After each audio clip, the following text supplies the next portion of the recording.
Okay, so get ready because this deep dive This is going to be a wild one. is going to be about how AI could like totally reshape the world. Yeah, in the very near future. Super near future. Like way faster than anyone's really thinking. We're talking changes that usually take like a century, Right. crammed into the next like 5 to 10 years. Exactly. And the really crazy thing is, It's mind-blowing. it's not just like some pie-in-the-sky idea. Right. It's coming from Dario Amodei, And he would know. CEO of Anthropic.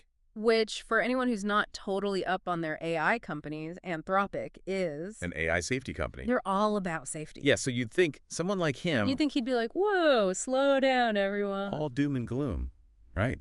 But that's what makes this so interesting. He's not. He's not running from the risks, but... He's like, hold on.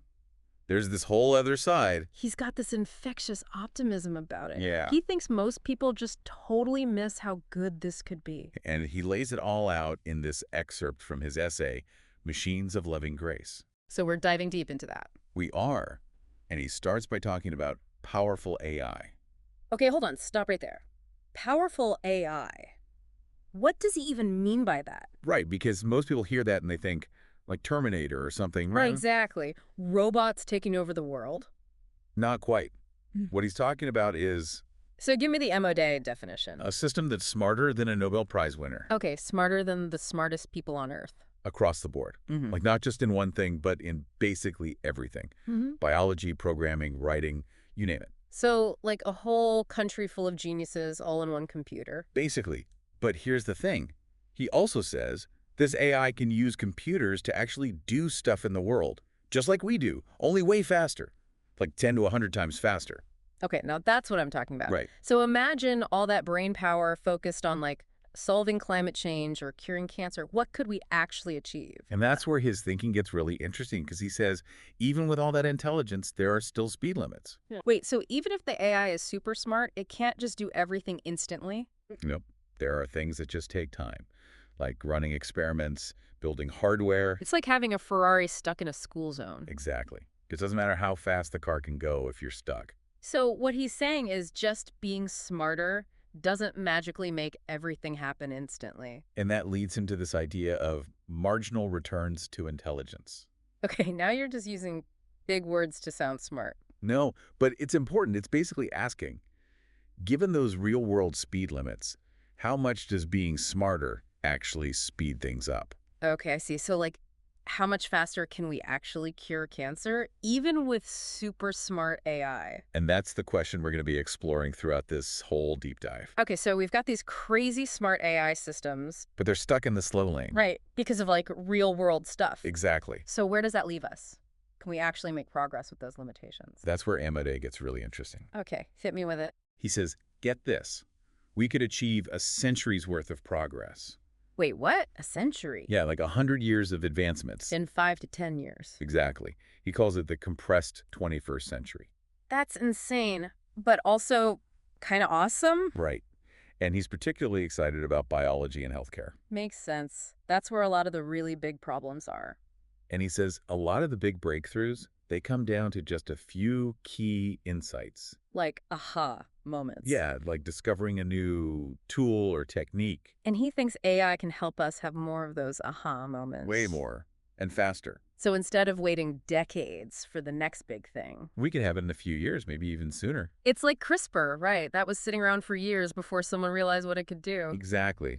And Amodei thinks AI could help us avoid those kinds of delays. So how does that actually work? How does AI speed up scientific discovery? Think of it like having a whole team of virtual researchers working around the clock. Okay, so they're not actually in a lab, but they're analyzing data, designing experiments. Yes.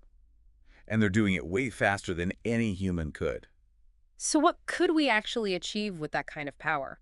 Amodei talks about a world where infectious diseases are basically a thing of the past. Like, gone. Poof. Well, more like smallpox. We still know about it, but it's not a threat anymore. Okay, that makes sense. And then there's cancer, Alzheimer's, genetic diseases. The big ones. He thinks we could potentially eliminate them, or at least make them manageable. So we're talking about a future where people don't have to worry about getting sick. It's a huge shift, right? From reacting to illness to preventing it entirely. That's wild. And it goes even further. Amodei talks about achieving biological freedom. Okay, now you're just making stuff up. No, seriously. He means having more control over our own bodies, like managing our weight effortlessly, So no more diets. I'm in. or addressing genetic predispositions, maybe even extending our lifespans. Wait, extending our lifespans. How much are we talking here? He doesn't give a specific number, but he suggests it's possible. Like doubling our lifespans. Tripling. He doesn't rule it out. Okay, now that's just crazy talk, I know, right? but also kind of amazing. It's a lot to process. That's an understatement. But what about our brains? Can we even handle all this change? That's a good question, and Amodei addresses that too. Okay. Because if we're all living to be 200, our brains better keep up. He believes this compressed progress will also revolutionize our understanding of the brain itself. So we're talking about AI becoming conscious? Like in the movies? No, not quite. It's not about AI replacing our brains, but helping us understand them better. So using AI to unlock the secrets of the brain. Exactly. He outlines 4 main ways this could happen. Lay it on me. First, there's the continued advancement of molecular biology. Okay, so developing new drugs, gene therapies, that kind of thing. Right, but then it gets really interesting. I'm intrigued. Tell me more. He talks about super precise neural measurement and intervention. So, like being able to target individual neurons. Exactly. Imagine treating Parkinson's or even repairing brain injuries at the cellular level. That's incredible. It's like science fiction becoming reality. Right, and that's just the beginning. There's more. Oh, yeah. Amodei also talks about computational neuroscience, Which is? basically using AI to create complex simulations of the brain. So we can study how it works in ways we never could before. Exactly. And finally, there's the area of behavioral interventions. Okay, now this is something I can relate to. Right. Imagine having personalized AI coaches or therapists. Available 24/7. Sign me up. They could help us understand and manage our emotions, break bad habits, reach our full potential. It's like having a self-help guru in your pocket. Exactly. But with all these potential benefits, Amodei doesn't shy away from the challenges. Right, because it can't all be sunshine and roses. And that's where his insights into economics and global politics come in. So we've talked about AI revolutionizing healthcare and like even our brains. But what about the whole world? How does this impact everyone? Right, because curing all these diseases is awesome, but It doesn't magically fix everything. yeah, like what about poverty or war? Can AI solve those too? Amodei says it's not that simple. Because Well, think about it. Biology, it's often about making these big discoveries, right? like finding a new gene or developing a vaccine. Exactly. But economics, politics, That's a whole different ball game. way messier. People are involved. Exactly. You've got corruption, conflict, systems that take forever to change. So even with super smart AI, it's not like we just flip a switch and everything's perfect. And that's what makes this so challenging. Okay, so how do we make sure everyone benefits?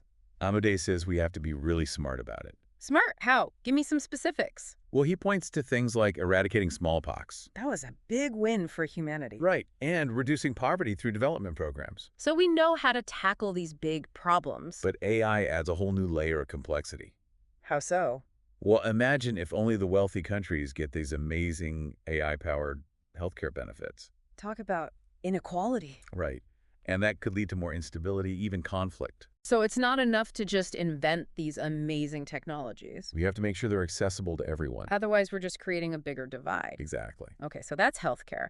But Amodei also talks about AI in global politics, right? Yeah, he says democracies really need to step up. To do what? Not just setting ethical guidelines for AI, Which is important, don't get me wrong. of course, but also using AI to promote democratic values.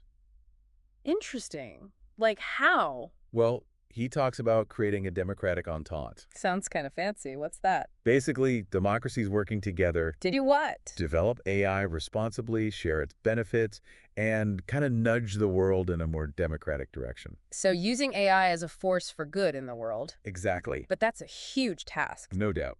And Amodei doesn't pretend it's easy. But he's saying it's essential. Absolutely. The stakes are too high to ignore this stuff. Okay, so last big question. We've talked about how AI could change healthcare, our brains, even the whole world. Big changes. But what about us? You know, everyday people. What about us? If AI can do everything, what's left for us to do? That's the million-dollar question, right? Are we all just going to be sitting around playing video games while the AI runs the show? Well, Amodei actually has a pretty optimistic view on this. Okay, I'm listening. He says, think about it. Do you find meaning only in your job? I mean, it's a big part of my life. Sure, but what about your hobbies, your relationships, your passions? Okay, yeah, those are important too. Exactly.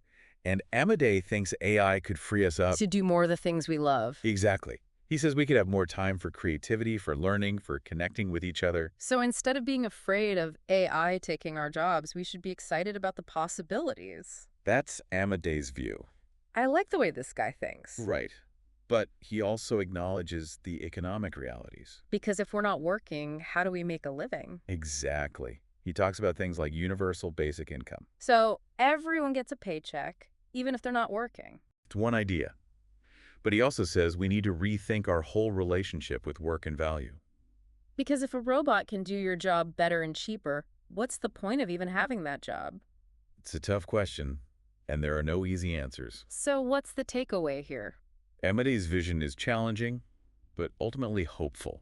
How so? He believes AI can help us solve some of our biggest problems. If we use it wisely. Exactly. Uh, And create a future where everyone has the opportunity to thrive. a future where we have more time for the things that matter most. And maybe even learn how to play the banjo. Hey, I've always wanted to learn the banjo. There you go. See, the possibilities are endless. This has been an incredible deep dive, so much to think about. Lots to ponder. And we want to hear from you. What are your thoughts on Amodei's vision? What excites you? What scares you? Head over to our social media and join the conversation. Let's keep this conversation going. Until next time, keep learning, keep exploring, and keep asking the big questions.